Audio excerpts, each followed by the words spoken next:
like your relative, like your wife, that maintain there are innocent people behind bars? I guess I would just say, don't ever give up.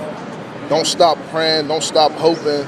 Don't allow this world system, man, to tear you down. When they tell you no, keep on going anyway, man. Keep on praying because, I mean, at some point, man, God is going to open up the doors, man, that are meant to be open.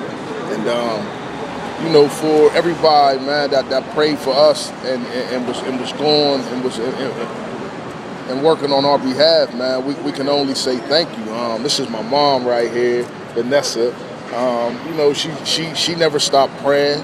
She never stopped believing. Here, say something, Mom. Say something, Mom. Say something, Mom.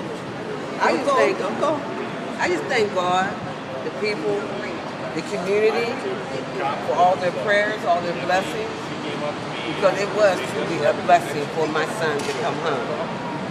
And we are very proud of him, and we thank him for everything that he has done and will do. So what are you doing now, Terrell? Me and my wife, we run a non-profit organization called Poor Law. It stands for People of Origin Rightfully Loved and Wanted. And we just try to enrich our community again, bring all that family, that sense of that sense of community back. I started a jitney station. I got my driver's license. I got my fishing license, and I'm sticking close to family and giving back. Like there's nothing. I'm serving God the same way that I did for the 17 years that I was in prison. It hasn't stopped now that I'm home. I'm not amazed by what's going on out here. I'm not, they got cell phones and all. It's nothing. Because I see you're operating one. Yes, this is point and click. That's all it really comes down to, right? So it's no, what I missed out on, what I was robbed of. Without forgiveness in my heart, man, I'd be a totally different person. I got a phone call the other day, and someone was telling me that Evelyn McBride, the lady that lied on me, is still out here wreaking havoc on society. And they asked me, like, well, how do you feel about that? And I asked them, how am I supposed to feel about it? This is not someone who is a factor in my life. She did what she did based on who she was and where she was at in her life. My life didn't matter to her, so what feelings am I supposed to attach to who this woman is? I pray for her. I feel for her, you know what I mean? I got sympathy for her, but I don't spend my time worrying about what she's doing in her life. Those who were supposed to deal with her, I mean, the district attorneys, the judges, they're the reason why she's racking up more and more victims. So the questions really need to be asked to them. How do they feel about her? Why aren't they being interviewed as to why they let this woman just do what she's doing out here in society? You mean she's a witness in another case? I got a phone call. The lady said that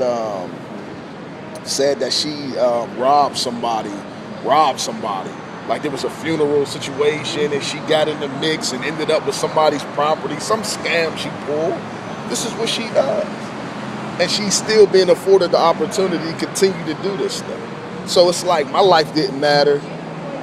And whatever else she's going to do in her life, they're just going to keep on giving her these opportunities. Why would I sit back and worry about that? That's not my problem. Are you seeking compensation from the state for falsely imprisoning you? I haven't.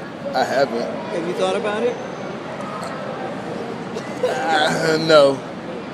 Really, has it been a conversation? I know in Pennsylvania that they're unapologetic for any wrong that they do.